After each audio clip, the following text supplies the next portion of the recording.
2 बातें। ये Epstein files वाला बड़ा आजकल चर्चा है सर। एप्स्टीन फाइल्स में विदेश में तो जिन लोगों का नाम आया है, वो लोग बैकफुट पे हैं। कई लोग माफ़िया माँग रहे हैं, सार्वजनिक रूप से माफ़ी माँग रहे हैं। कई लोगों को जो अमेरिका के रहने वाले नहीं हैं, उनको उन देशों के लोग कह रहे हैं कि आपको जाके वहाँ पर जाँच में शामिल होना चाहिए, माफ़ी माँगनी चाहिए। इस पूरे प्रकरण पर आपका क्या कहना है? और भारत के कुछ लोगों का हालाँकि बहुत हल्का-फुल्का नाम आया है, लेकिन जैसा भी आया है उसमें नाम आया है।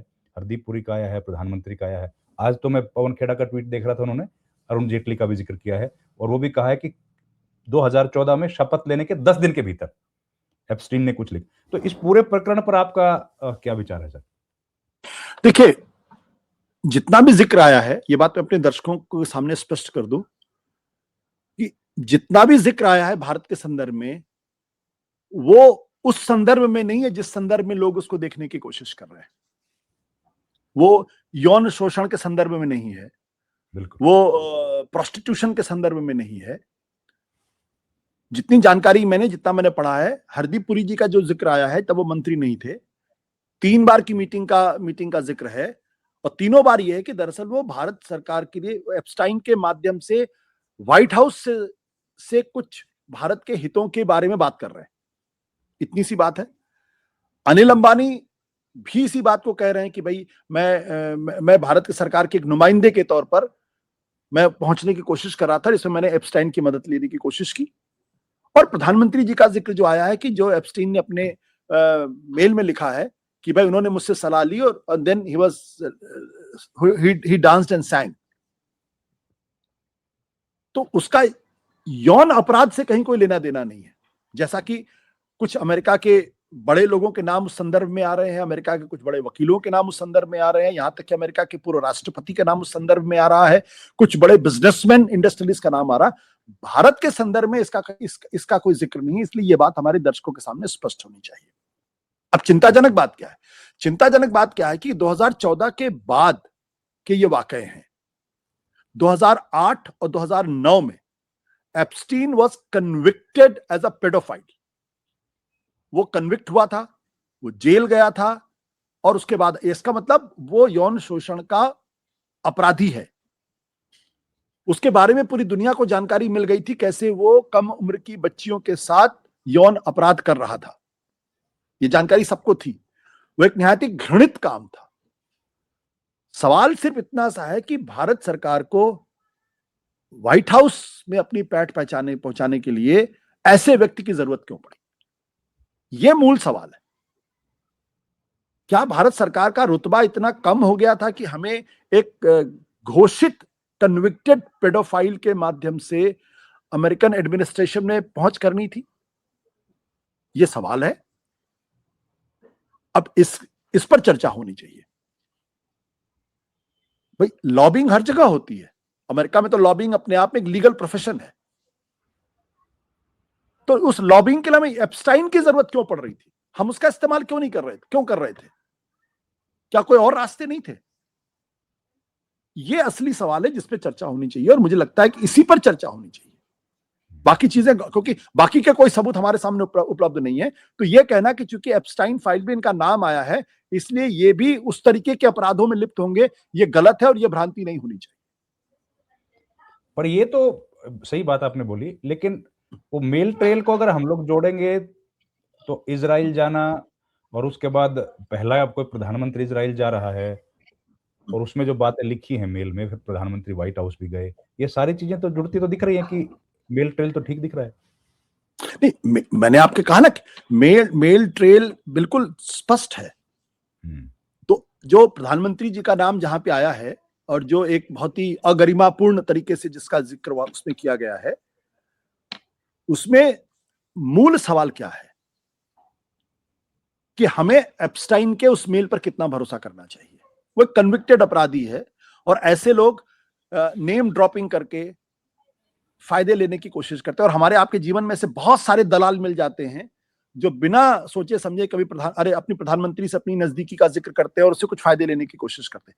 क्या एप्स्टाइन भारत के प्रधानमंत्री का नाम या जिक्र उस संदर्भ में कर रहा था दूसरों को इंप्रेस करने के लिए, या वाकई में ऐसा हुआ था? मुझे लगता है कि इस पे सरकार को बहुत स्पष्ट तरीके से सामने आके इस पर स्पष्टीकरण देना चाहिए। मैं पिछले कई सालों से ये देख रहा हूं कि सरकार बजाय कोई स्पष्टीकरण देने के वो इसको निगेट करने की कोशिश करती है। क्योंकि ये तो देखिए, हम ये नहीं कह सकते कि ये झूठ है, ये तो ऑफिशियल डॉक्यूमेंट अब आ गया है, अमेरिका ने बाकायदा उसको रिलीज किया है। तो ये नहीं कह सकते ये हरदीप पुरी का मिलना झूठ था, अनिल अंबानी का इस तरीके से अपने को प्रोजेक्ट करना झूठ था, एप्स्टाइन की फाइल के मेल में प्रधानमंत्री का जिक्र करना ये झूठ नहीं है। लेकिन वो कौन सी व्यवस्था थी जिसकी वजह से हमें एप्स्टाइन के माध्यम से अमेरिकी एडमिनिस्ट्रेशन में पैठ बनाने की जरूरत पड़ रही थी?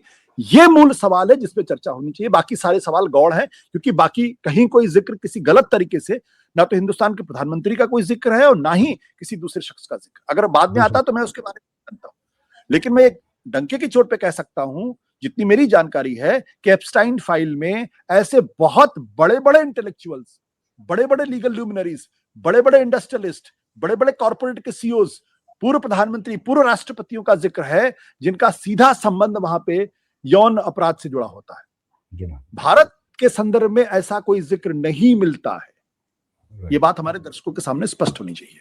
बिल्कुल।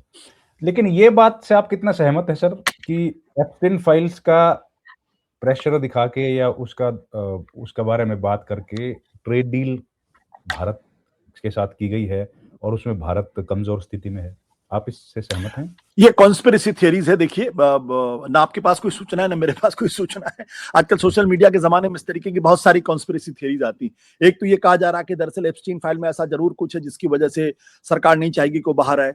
दूसरा ये कहा जा रहा है कि चूंकि सरकार की प्रॉक्सिमिटी गौतम अडानी से, अडानी बंधुओं से बहुत बेहतर है और उनके खिलाफ वहां पे मुकदमा है, तो हो सकता है उनको बचाने के लिए इस तरीके की डील की गई हो।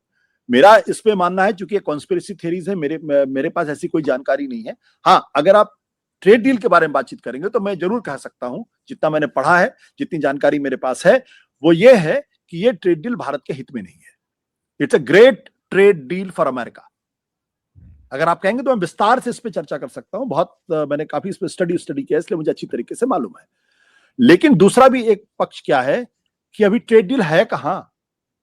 कोई ट्रेड डील आपने देखी? तो एक नॉन एग्जिस्टेंट ट्रेड डील पे चर्चा हो रही। हम आप तो पत्रकार रहे हैं, जब कोई डील होती है तो हेड ऑफ द स्टेट बैठते हैं, टेबल के इधर टेबल के उधर, दोनों अपने फाइलों पे सिग्नेचर करते हैं, फिर वो खड़े होते हैं, फिर वो फाइलें एक दूसरे को दी जाती हैं, देने के बाद फिर वो शेक हैंड करते हैं, फिर फोटो खींची जाती है। और अगर हेड ऑफ द स्टेट अगर नहीं करते हैं तो उनके जो नुमाइंदे बैठे होते हैं वो इस तरीके की पूरी प्रोटोकॉल का पालन करते हैं। हमने तो नहीं देखा ऐसा कुछ। आज ही मैं पढ़ रहा हूं, पीयूष गोयल जी कह रहे हैं कि मार्च के महीने में कोई एग्जीक्यूटिव ऑर्डर आएगा। लेकिन जो चर्चा हो रही है वो चर्चा दो चीजों पे हो रही। एक, राष्ट्रपति ट्रंप का जो ट्वीट है, दूसरा प्रधानमंत्री नरेंद्र मोदी का जो धन्यवाद ज्ञापन है। यही चीज है, और इसके माध्यम से जो जानकारी हमारे पास उपलब्ध है उससे स्पष्ट लग रहा है कि इस ट्रेड डील में भारत के पक्ष में कम है, अमेरिका के पक्ष में ज्यादा है। पर एग्रीकल्चर सेक्रेटरी ब्रुक रॉलिंस का भी जो ट्वीट है वो भी तो बड़ा डेंजरस ट्वीट है सर भारत के लिए। देखिए, सिर्फ ब्रुक रॉलिंस का ट्वीट नहीं है, उनके जो ट्रेड रिप्रेजेंटेटिव है ग्रियर, पॉल ग्रियर, ऐसा अगर नाम में याद आ रहा, पॉल ग्रियर करके, वो उनका ट्वीट, जो कैरोलिन लेविट या हेविट जो व्हाइट हाउस की रिप्रेजेंटेटिव है, उनका ट्वीट, उनका फॉक्स न्यूज को दिया गया इंटरव्यू, और जो एग्रीकल्चर सेक्रेटरी हैं ब्रुक रॉलिंस, अगर इन तीनों को मिला के अगर आप देखें तो वो इस बात को कह रहे हैं कि अमेरिका ने एक बड़ी कामयाबी हासिल कर ली है।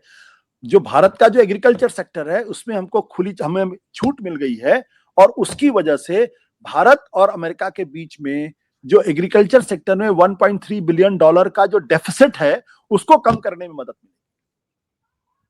और तीनों इस बात को और कह रहे हैं कि इसकी वजह से हमारे जो किसान हैं बड़े खुश हैं। भारत की तरफ से इसका कोई खंडन नहीं किया गया अभी तक, सिर्फ ये कहा गया कि भारत सरकार जो है, प्रधानमंत्री नरेंद्र मोदी जी जो है, वो किसानों के हितों पर कोई समझौता नहीं करेंगे।